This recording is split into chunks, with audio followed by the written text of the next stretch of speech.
Você sabe fazer uma boa de uma feijoada, né?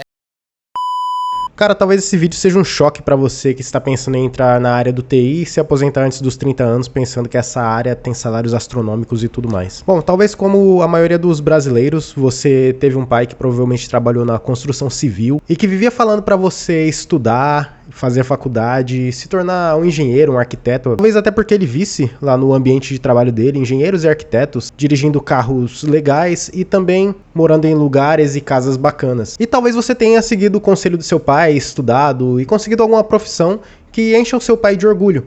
Muitas vezes com o pensamento de aposentar sua família, se aposentar cedo e ter uma vida muito parecida com aqueles engenheiros e arquitetos do convívio do seu pai. Mas eis aqui você hoje, com uma profissão bacana, às vezes um engenheiro sênior, um líder técnico, um gerente de projeto, que ganha um salário bacana, parado com o salário da maioria dos brasileiros. Aí você para pra refletir e você vê que você não tem um carro tão bacana quanto aquele arquiteto e nem uma casa tão legal quanto a daquele engenheiro que seu pai via antigamente. Isso pode ser um tanto frustrante hoje em dia, porque depois de muito estudo e de ter alcançado um bom cargo em uma boa empresa, você não consegue ter as mesmas conquistas materiais que pessoas com os mesmos cargos ou cargos parecidos tinham no passado. Isso se dá justamente por causa do poder de compra e também da precarização das profissões aqui no nosso país. Conforme o tempo vai passando, o poder de compra do brasileiro vai diminuindo, justamente porque o governo vai aumentando os gastos públicos e cobrando mais impostos, também imprimindo mais dinheiro, fazendo com que o poder da moeda desvalorize. E é isso que chamamos de inflação. E com o tempo, as profissões tendem a se tornar saturadas, principalmente com a facilidade de se fazer uma faculdade, pois as pessoas veem que uma profissão é muito boa e consegue considerar um padrão financeiro interessante para aqueles que a desempenham e terminam migrando para essa área. Como, por exemplo, ocorreu com advogados. Advogado era uma profissão boa, então todos começaram a estudar para se tornar advogados e hoje em dia ser advogado não é sinônimo de um sucesso financeiro. Você pode muito bem se formar em uma faculdade de direito e não ter uma carreira de sucesso como consequência disso. E o mesmo ocorreu com engenharia e agora vemos algo similar ocorrendo com a programação. Esse geralmente é um caminho bem natural para a maioria das profissões. Com o tempo elas tendem a se tornar cada vez mais precárias com o aumento da concorrência e também pela diminuição do poder de compra. Então esse vídeo é para você que é iniciante ou que quer iniciar na área de tecnologia e pensa que essa será uma exceção. Não, infelizmente essa não é uma exceção. Programação é uma profissão comum, ela pode ter um salário muito bom quando comparadas com outras profissões. Você pode me dizer, mas tem o tal fulano que sustenta a família com salário mínimo.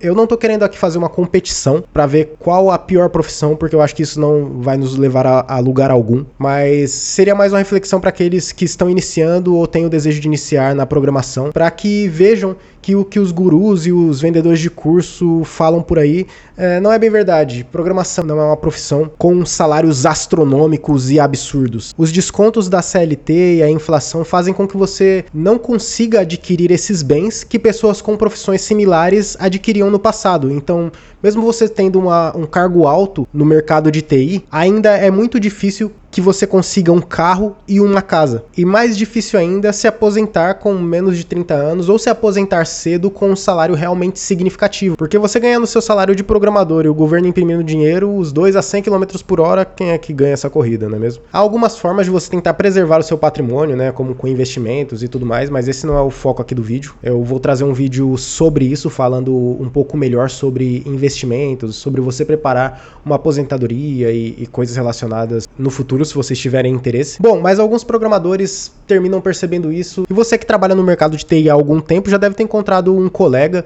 que trabalhava em mais de 2 empregos, se não, vários colegas que trabalhavam em mais de 2 empregos. Então terminava saindo do expediente e de noite fazia alguns freelancers ou um trabalho de meio período para conseguir atingir esses objetivos maiores, como por exemplo, comprar um carro, uma casa, ou até mesmo uma aposentadoria um tanto mais cedo. E para aqueles que ainda esperam alguma coisa da aposentadoria do governo, complementar ela, porque se conseguirem não será grande coisa.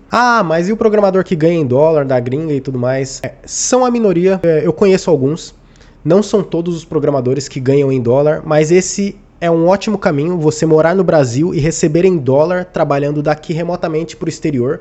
Então essa diferença cambial faz com que você tenha um salário muito bom e consiga ter acesso a essas coisas um tanto maiores, né? Como um carro, uma casa ou se aposentar um pouco mais cedo. Uma outra forma seria um negócio paralelo ou algo assim. E também há aqueles que são um tanto mais jovens, ainda não são casados e moram com os pais e terminam ajudando com as compras, alguma conta, mas não têm gastos expressivos e conseguem ficar em apenas um único emprego e se tiverem uma boa educação financeira guardar a maior parte do seu salário.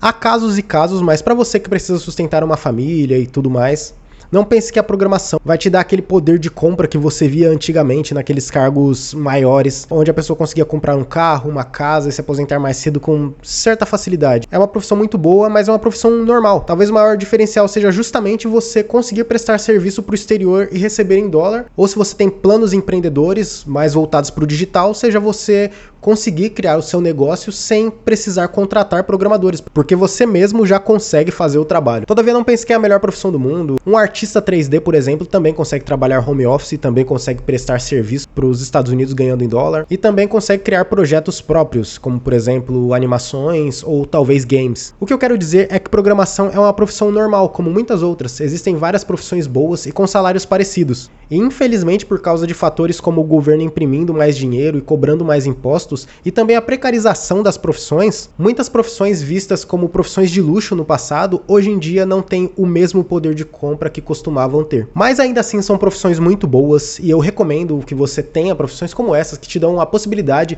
de aprender inglês e prestar seu serviço para fora, ganhar em uma moeda mais forte, se valer dessa diferença cambial e até mesmo empreender. E uma dica que eu deixo no final é que você realmente busque uma segunda fonte de renda e não tenha somente aquele seu trabalho CLT como a sua fonte principal de renda. Então, freelancers são uma dica muito boa. Buscar empreender e criar o seu próprio negócio também é uma dica muito boa. E quando não utilizar o seu tempo livre para ter uma segunda fonte de renda, estudar exercícios do LeetCode e o seu inglês para que você consiga passar naquelas vagas em empresas e consultorias estrangeiras, ganhando em uma moeda forte e se valendo da diferença cambial. Bom, espero ter ajudado. Não estou dizendo que a área é uma área ruim, pelo contrário, é uma área muito boa, justamente por todas essas possibilidades que eu citei aqui no final. Mas, de cara, nos seus primeiros empregos, se você conseguir um emprego principalmente CLT, que tem muitos descontos, e pelo baixo poder de compra do real, muito provavelmente você não vai conseguir aposentar sua família, comprar um carro, comprar uma casa e se aposentar mais cedo, se é isso que você está pensando e se é isso que foi vendido para você. Ainda assim é uma ótima área, é uma área muito bacana, então não perca tempo, escolha logo aquela vertente que te chama mais atenção e comece a criar seus projetos paralelos e entre no mercado de trabalho o quanto antes. Bom, espero ter ajudado, fiquem com Deus e até mais.